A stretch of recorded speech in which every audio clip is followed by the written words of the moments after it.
You're listening to the Honey Guess Well podcast. I'm Dan. And I'm Brynn. And this is episode 10. Yes, we're officially in the double digits. We are. So, if you haven't listened to us before, I'll give you a little quick synopsis of what we're going to do. Brynn and I take a week and we do some research and we both find out more about a topic and we then bring that to each other to talk about on this podcast. The trick is neither one of us know what the other person is going to be talking about. Right. And in our 9 previous episodes, we've kind of run the gamut. Some things have been serious, some things have been historical, some things have just been strange and out of nowhere and pop culture-y and all over, really. Yeah, all over, and you never really know what we're going to do. We don't know. I can't stress that enough. I don't know what Brynn's going to do. She doesn't know what I'm going to do. So, yeah. I think it's worth mentioning, and I don't think we've said this in a previous podcast. Dan and I both have improv training. We've done improv with Dan for years and years. I mean, at this point, we're pretty close. We've both done it for several years. Yeah. But one of the things that we talk about in improv shows is that we don't know what we're doing. We don't know what's coming up. And not everyone's comfortable with that. Dan and I are super comfortable not knowing what's happening. Absolutely, 100%. That's how we live. So basically, that's something we wanted to talk about. I know that I've heard from feedback from people being like, you guys have such good give and take, like you're so comfortable talking with each other. It's partially that. Also, it's because we're pretty good friends because we're married. So yeah, there's that too. Well, not all podcast personalities live together and have that kind of relationship, so it is different. Which is actually, to go back, this is kind of why we did this, is because it's a bit of a challenge to not talk about something that interests us to the other person. So it's fun. It's an exercise in showing restraint, and it's been fun. And hopefully we have at least 10 more. Yeah. So I'm excited about this. One more thing to add, and that's I really enjoy this. I tell my coworkers all the time that I look forward to our podcast. It's kind of become our date night. Mm-hmm. So if this is something that you would be interested in doing, I definitely think you should give it a try. Podcasts are fun. And yeah, it's a blast. We're having fun. Yeah, a lot of fun. Now we can get down to the meat and potatoes of this episode. So, speaking of fun, we'll do this. I'm actually going to go first this time. Yeah. So I have my notes already pulled up. Good job, Dan. I did it. It only took me 10 episodes. So you're finally hitting your groove here. We are. We got this going. All right. So I want to say first, I got this information from Wikipedia, and I have 2 other sources. Wow. I know. So the other sources, a website called Comics Verse and a website called from medium.com. They're 2 articles. I'll probably post them in comments so that you can look at them, but I don't want to spoil what it's about. Yeah, you're going to notice from this point on, we're going to try to be a little more on top of our citations. Yeah. Our producer, aka my husband Daniel here, was like, we probably should be citing our sources better. Yeah. So in deference to our producer, we are going to start citing our sources better. He's such a jerk. I know. He's such a jerk. Okay, so here we go. Adventure for the Atari 2600 game console was programmed by the employee of Atari, Warren Robinette. Okay, so Atari. Let's just take a brief moment. Lest I be accused of not being nerd enough for some people, I thought I would do some about some nerd culture. Good. Nerd culture is always good. It is. I'm definitely a fringe nerd. Uh-huh. So, yeah, I know very little about the Atari at all. Okay. So this is already... Okay, so interesting. You'll see where this goes. Okay, Adventure. Adventure was a game programmed by Warren Robinette, and at that time, Atari didn't have programmers' names that were in the game credits, so they were kind of the unsung heroes of the gaming industry. They wouldn't say who the programmers were, who all worked on them. Okay? Right, the game was by Atari. Right, and so the reason why they did that is because they didn't want competitors to steal their employees. Okay. So you don't tell who's working on the game. You don't know who to steal, who does what in the game, who's got what talent. Okay. So Robinette, who disagreed with the supervisor over it, he secretly programmed the message Warren Robinette to appear only if the message created by Warren Robinette to appear only if a player moved their avatar, the little character in the game, over a specific pixel. 1 pixel. One Got it. pixel in the whole game. If you moved your little character over it, you get this little message that created by William Robinette. And it was dubbed the Gray Dot. So it was just a little gray dot. If you ended up moving your character over it, you got this little message. Okay? Sneaky. Sneaky. So, and it was only during a certain part of the game, and it entered a previously forbidden part of the map where the message would be found. Okay? So it's like an Easter egg that he put in there. Okay. So when he left Atari, he did not inform the company of the acknowledgement that he included in the game. So shortly after his departure, the gray dot and his message were discovered by a player. The problem was, at that point, the game had already been circulated widely. Right. And so... And this was... What year does this happen? I mean, it was a while ago. It was a long... Yeah. So it's not like players were online, like, all sharing this information immediately. Right. So he the problem was the management initially wanted to remove that message and re-release the game, but it was been way too costly because it basically had reached peak circulation at that point, so nobody knew was going to buy it, so it would just be a loss in money for them. So they just didn't.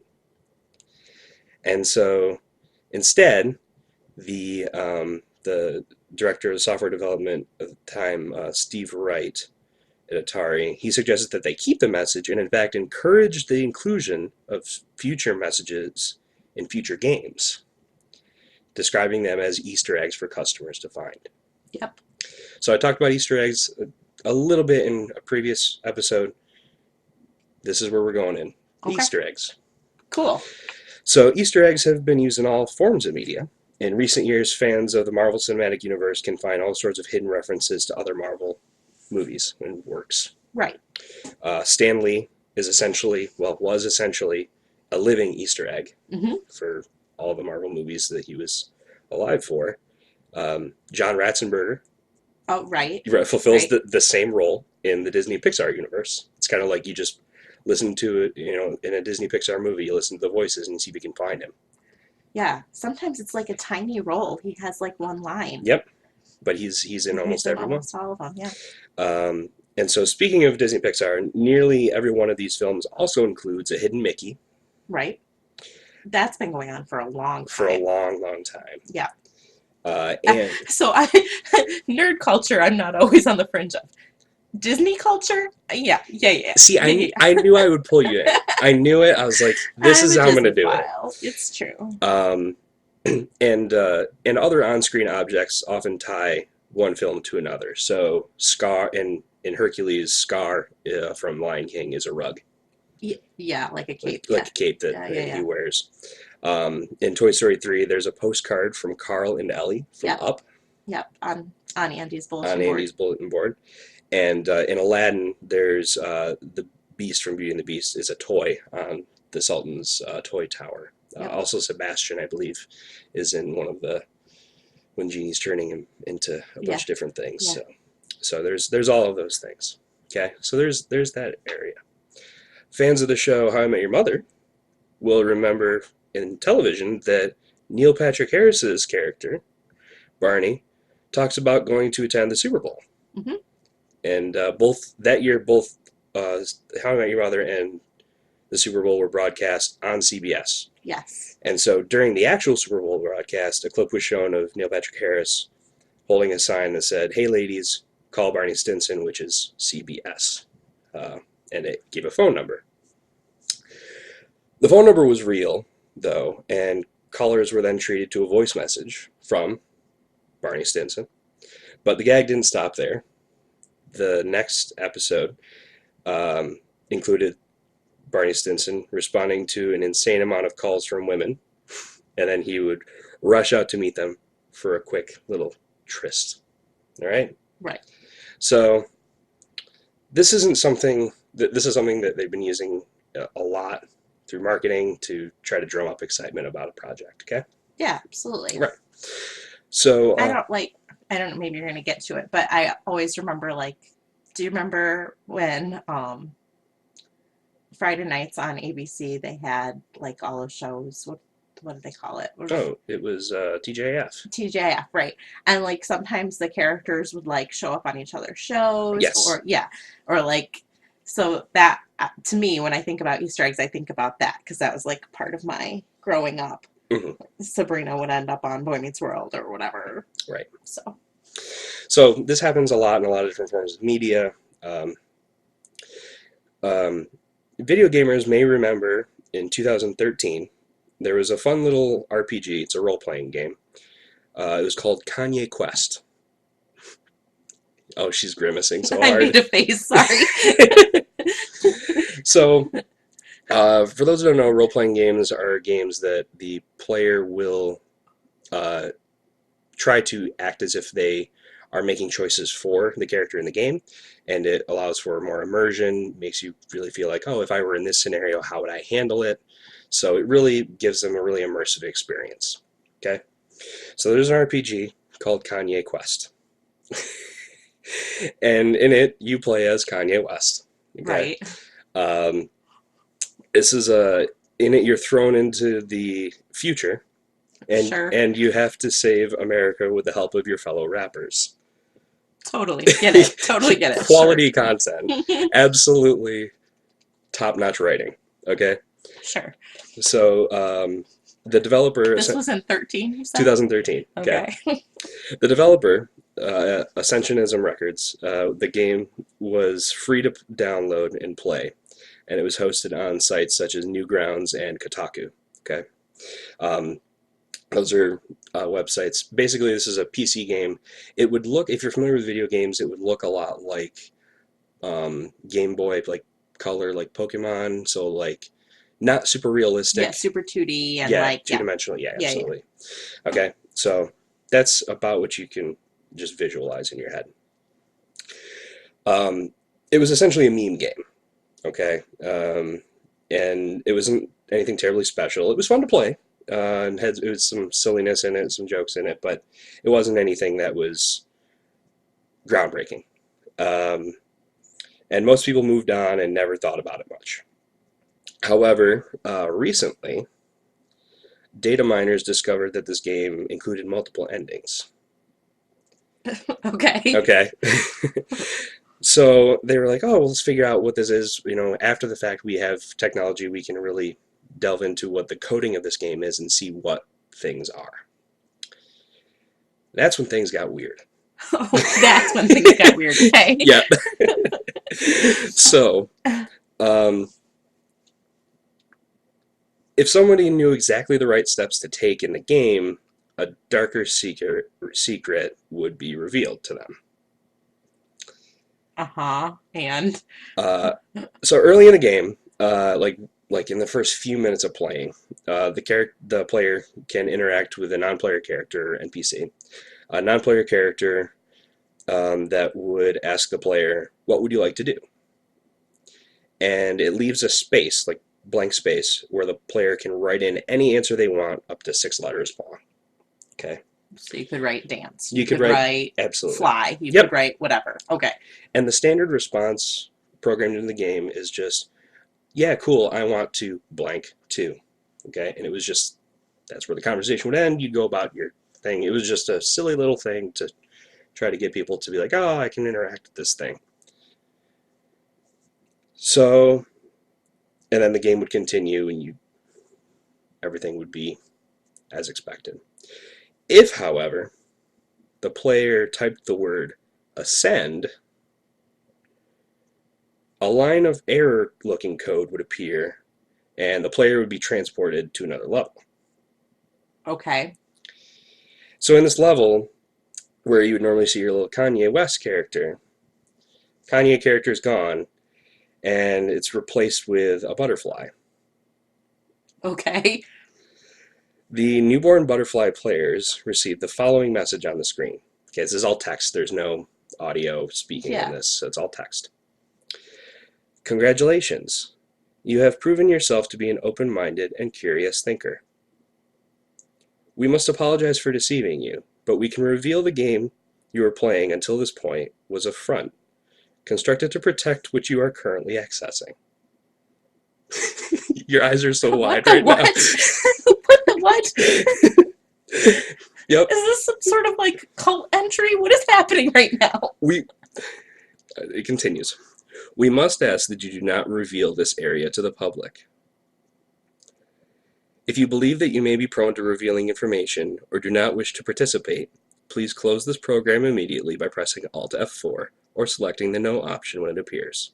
By selecting the Yes option, you agree to participate and not reveal information. Would you like to participate? What the actual, like, how do you, at this point, you're at your computer, this happens, and you're looking around like, oh my god, I want to call my friends. Oh, it just told me not to call my friends. Do I say yes or do I say no? Because it's on your computer at this point. Yeah. Right? Yeah. Oh All my right. gosh. Okay, so what happened? So, if the player chooses yes, player needs to enter specific words into specific terminal areas in the game. But without a data mining the game first, the user would never guess them. They're like completely random words. Like, so you have to kind of hack the game to figure out what you're supposed to put into the game when you are into it, or have somebody who's already done it tell you. Okay. Okay. So they're random words with no context, and there's like 8 or 9 like different areas that you have to do this in. Okay, in succession. And after each one is entered, your screen would grow slightly darker after each one. All right, I have to do a shout out right now to my book club girls. If this doesn't sound like an absolutely remarkable thing, I don't know what does. Those of you who have not read this book, read it because it's crazy pants, but this sounds like that. Anyway, Okay. go ahead. So after the tedious tasks are complete, the final screens goes black and then reappears. And this message pops up. Congratulations, you have ascended. Thank you for playing. You have proven your worth once again. You have ascended. However, further ascension is always possible. What? Don't worry about it. It's fine. It's not fine. This is messed up. Your face. Because I feel like this is like the front for like a cult. If you do not wish to ascend further, your journey ends here. So please close the program by pressing Alt F4 or selecting No above. By selecting the Yes option, you agree to participate further, and you grant us permission to interact with your possessions.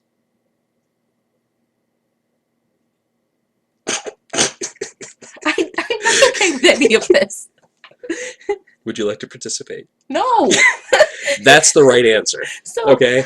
my name is Brynn, and I do not do weird things. Wait, even if the first one had come up, I would have been like, nope, bye-bye. If you choose yes, here's what happens. Your computer blows up. You get another message. It says, over the following 2-week time period, we will interact with you and your possessions in several ways. Keep an eye out.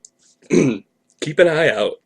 Dan's laughing, and I'm like so freaked out by this. Keep an eye out, as some of these ways may be subtle. Others may not be. We may attempt to contact you directly. If we do this, we will attempt to notify you of our presence using a keyword. If you still consent to participation, please select the Yes option above. No! Don't do it! This is like horror movie nonsense. It's like Attack of the Computer Nerds Part 4. So if you choose yes. No! But if you choose yes. No! But if you chose yes. Dan. You get a message. It says, please enter your address details now. Don't do it! Zip and postal code. No! This is bad. Okay. This is bad. So, there's that. So why would this all be? Like, what is the point of all of this, right? It's a cult. Okay. So what do the developers like? We have a developer name. It's Ascension Records. Okay. We have the that's who developed the game. It's on the credits of the game. Who are they? I'm so suspicious. So You're like for a giggling, and while, I'm like, what is this nonsense? so for a while, um, there wasn't any way to find anything about it. Right, okay. Okay, it was just it was a dead end. So then on Twitter, a few years later, a handle called Ascend Records, which its Twitter handle in parentheses says claims to be formerly Ascension Records, appeared. Magically appeared on Twitter. Yep. Welcome to Twitter. And started posting a lot of weird and random things.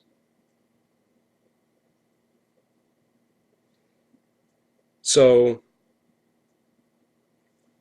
Are what they is it? internet ghosts? What is I'm not what is all this? So, from what I could piece together, um,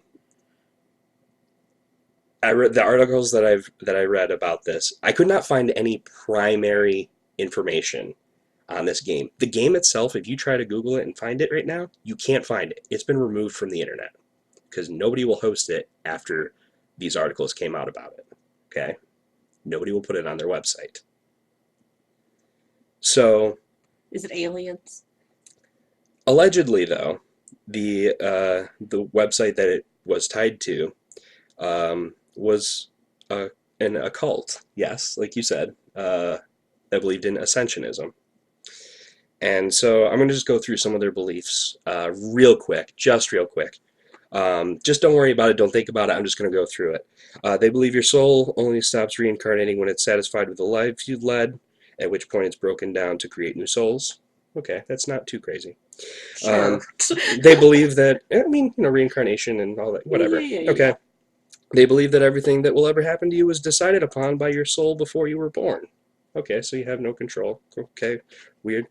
Therefore, they believe any actions or crimes you commit or are committed against you are morally neutral because your souls were literally asking for it. I'm just going to move on. They believe the only morality that exists is between you and your soul. And they also believe every good or evil act you commit matters somehow. They believe that cloning splits up your soul and that society is being controlled by a cabal of ancient immortal clones that hide in plain sight within the highest echelons of government. So obviously, I love how you start talking faster the weirder and crazier the shit gets. so this is what this is was tied to all of this back in the day. But again, looking for it right now, looking for these connections on the internet, I could not find them. Okay, Did so you use our computer to look this crap up? Are we now on some sort of list? no. So I think it's fair to say, obviously, they're a little off, but they may have a greater presence on the internet than we think. So I did a little bit more searching, and I quickly discovered that Kanye Quest wasn't their only project. Oy vey. People also have a quote record label on YouTube.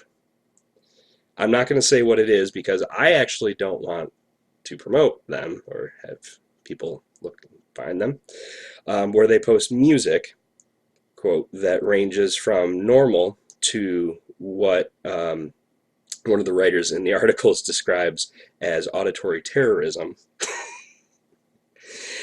uh, and it's worth noting. I'd like to repeat, Daniel does not want you to look up No, who these people I are. don't, and that's why I'm not providing what they're called or anything like that.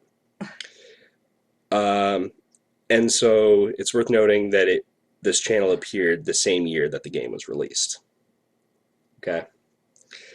So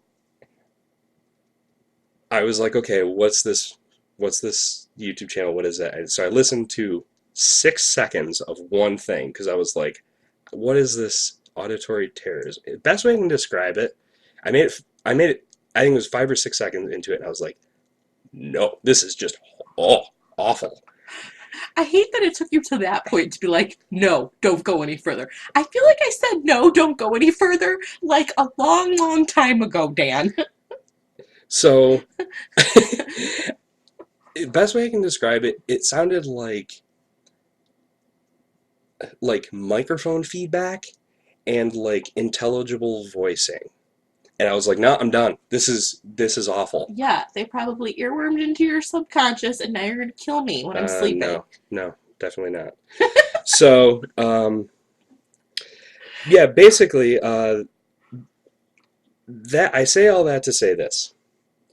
If you know anyone who's looking to go into the computer software engineering field, um, they're going to be the unsung heroes in the future because they're going to find this stuff, find these little Easter eggs that are potentially dangerous and potentially not, and let us know about them so that we can avoid them if we want to.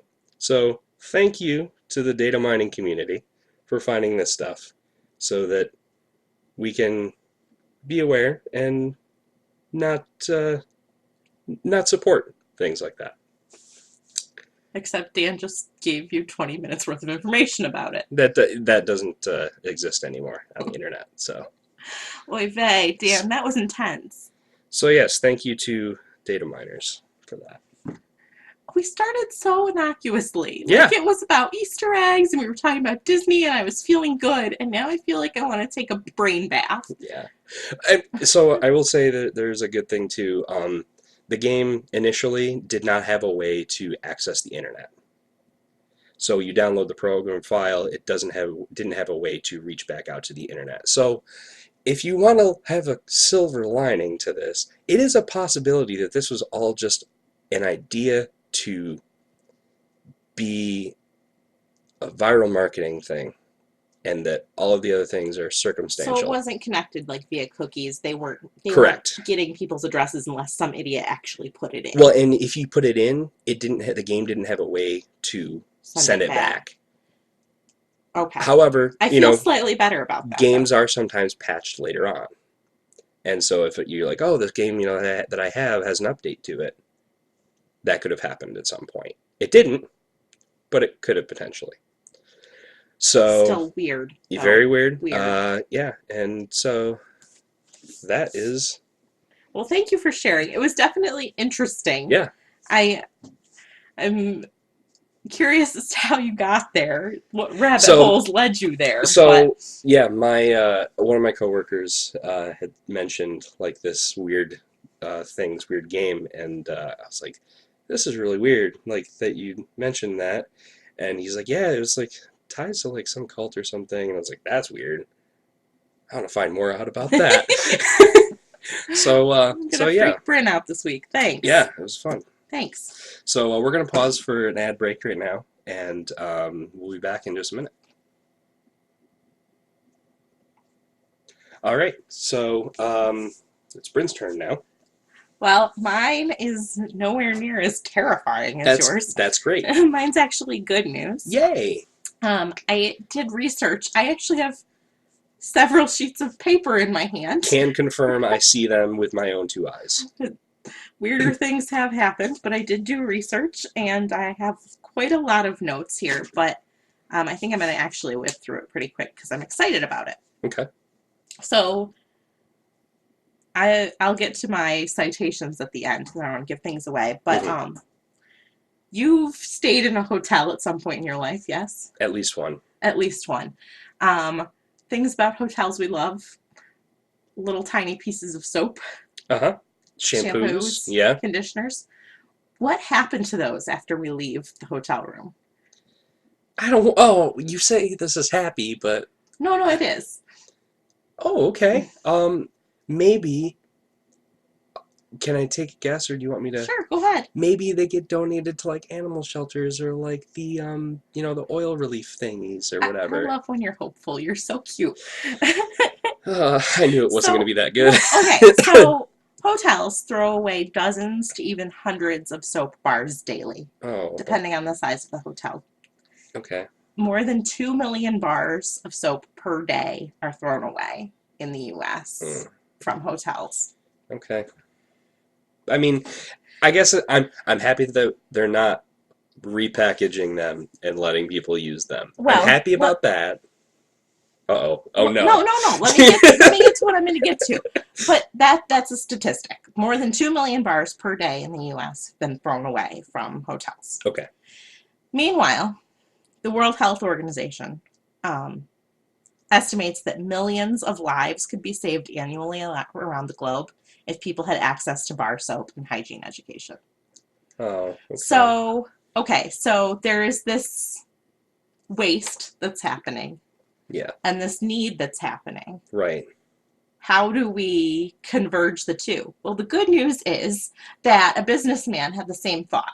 Okay. And he created a company called Clean the World. Okay. I'm going to get into Clean the World a little bit more, but I want to give you a couple more things of data that are important from the World Health Organization as well.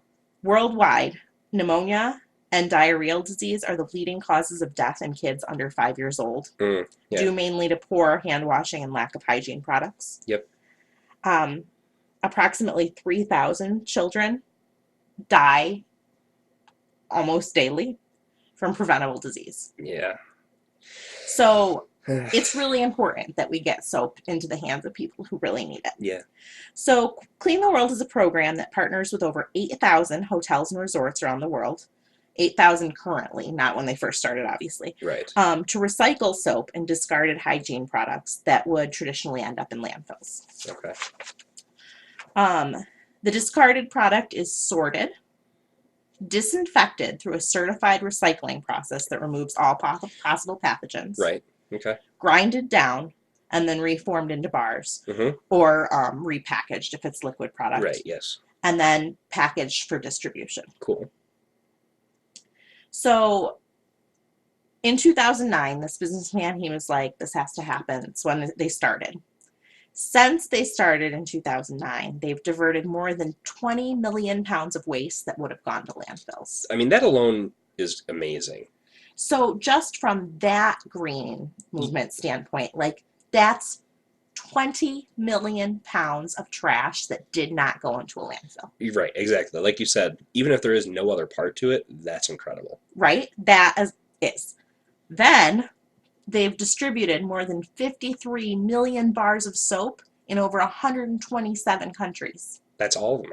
No, that's not all. That's not all the countries, but they have distributed in a lot of countries.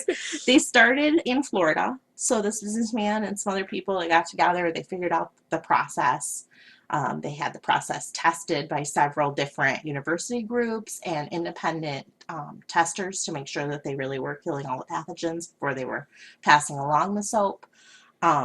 It's since grown to be worldwide. Mm-hmm. They have in the United States, they have two main offices, the original one in Florida and then one in Vegas. Okay. They have offices in the UK, Hong Kong, Australia.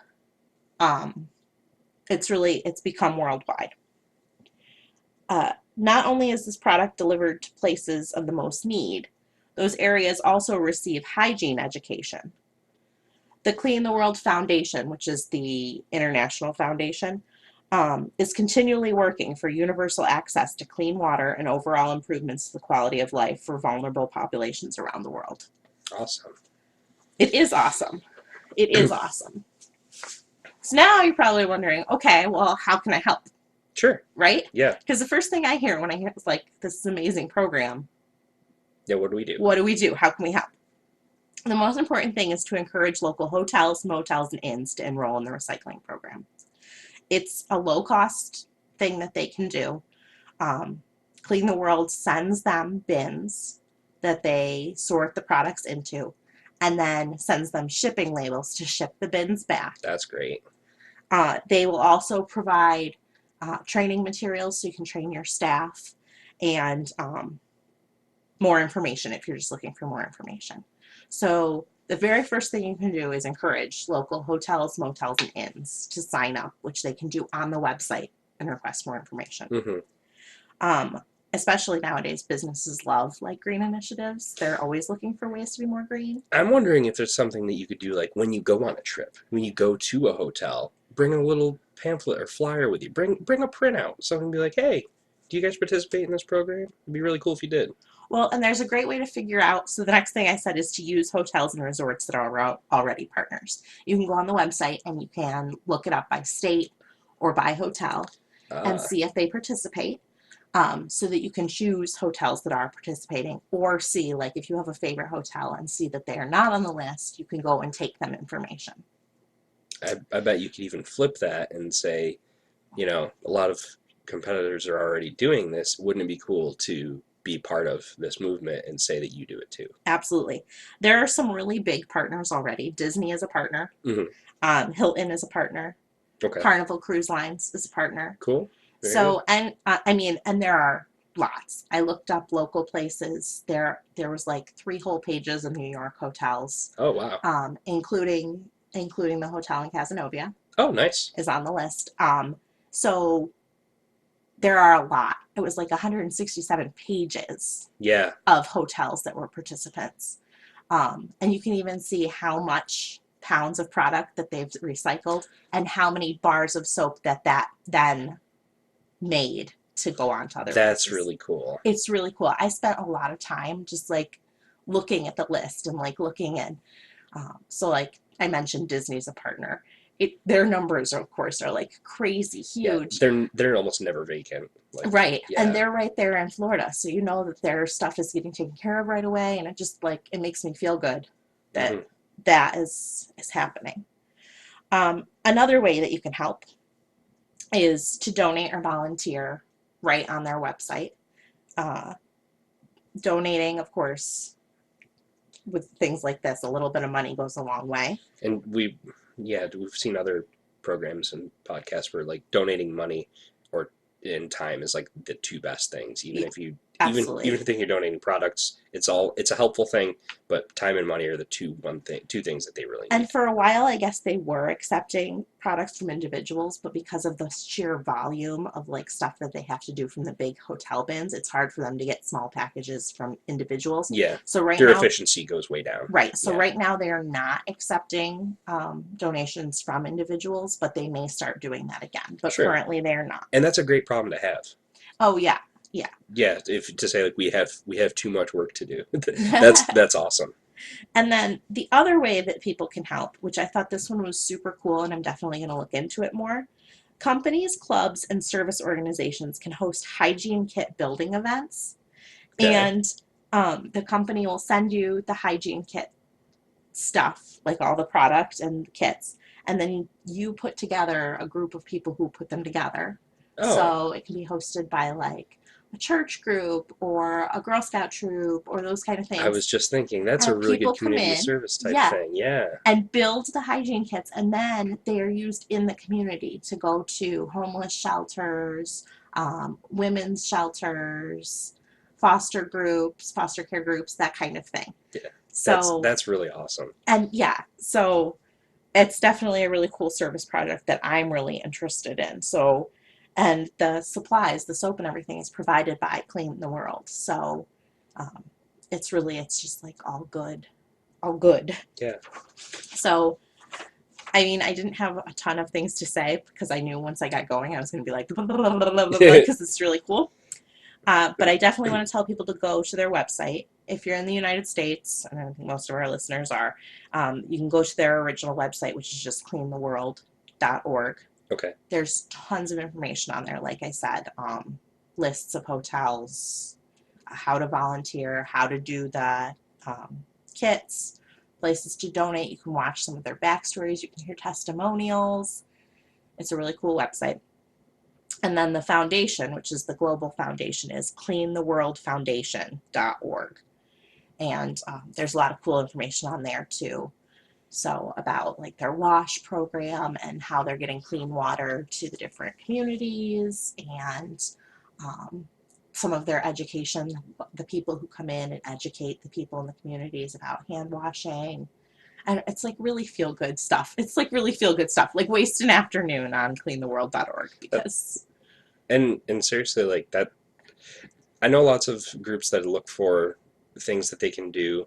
This sounds like something that not only would it be a really useful thing, but it doesn't sound that difficult. No, I think they've really put the guesswork out of it. Like they send you the kits. You can get them pre-made. I think there's a like a different charge for that, or you can have them just set so that you have to put them together, which I think is a good thing to do Hmm. too, to put them together and really get your hands in to what you're donating Yeah, and feel like you're really making a difference. I think it's a really cool program beyond just what their main goal is. The hygiene kits are just really really cool. I can imagine that homeless people really appreciate them. And totally. I mean, you think about how often you're supposed to be washing your hands or how many times you just mindlessly do it. It's not just after you, after or before you eat or use the bathroom. You also have to think about, like, oh, I cut my hand, right, and you need to clean that out, or like keep your hands clean. You're working on a project and just like in school room or something. It's like, oh, chalk on your hands. Any sort of thing that you do, you go work out in the yard, you touch, you get dirt on your hands. Oh, you go wash that off. Like right. we don't. And you didn't even mention like infectious disease, coughing, Correct. sneezing. Yeah, yeah, exactly. You're sick. You know that you're washing your hands more regularly. Right, Um, what about when you can't? When you don't have access to that? right. That's, yeah, very It's cool. such a cool thing. So I saw a clip about this. It was like a stupid, like meme kind of clip on Facebook about there's an episode of Friends where Ross like steals all the soaps at the hotel Yeah, and like fills his suitcase with it. right. And so like the clip I saw on Facebook had that and was like, you don't need to do that, Ross. Like this program exists that does whatever. And it was like just like a 60, 90-second thing. Hmm. And I was like, I need to know more. And literally, I spent so much time on the website just like soaking it all in because it's super, super amazing. Well, good. I'm glad you did this. You You're gave. just glad I did research. I'm glad. No, I'm glad that you did this because when it comes down to it, this episode you did your time for a good organization that's helping the world, and I did mine on a cult. I'm And glad we have balance. yeah, that's what it comes down to is knowing your strengths. I'm So glad I went last. Like, we yeah, kind of put that up to chance, but I'm glad that I was second yeah, so that I can end with, I like the good go feels green, now. keep things clean, awesome, yay, Yeah, cleantheworld.org. yeah, I'm happy with this. So thanks everybody for listening. It's been a lot of fun, and hopefully you've enjoyed what we've done so far. Like us on Facebook, follow us on YouTube.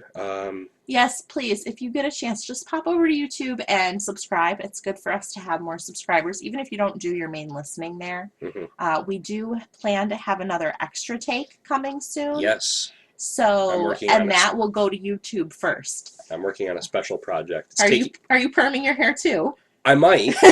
I won't say that I won't, just in case people would be looking forward to that. Uh, So yes, please subscribe to us on YouTube, follow us on Facebook, listen to us whatever way you love, and please comment too. We love yeah, to hear from our we've gotten listeners. a couple, and we love it. It's really great. We really take your feedback to heart, and we love hearing positive things, but really interacting. We just love it. So feel free. Don't be shy. We promise to be nice. I promise to be nice. I promise to be nice. What the heck was that? you Did and I look evil for a second? I wasn't sure. Uh, so yes, yeah. Thank you again, and we will have more for you next week. Yeah, bye. Bye.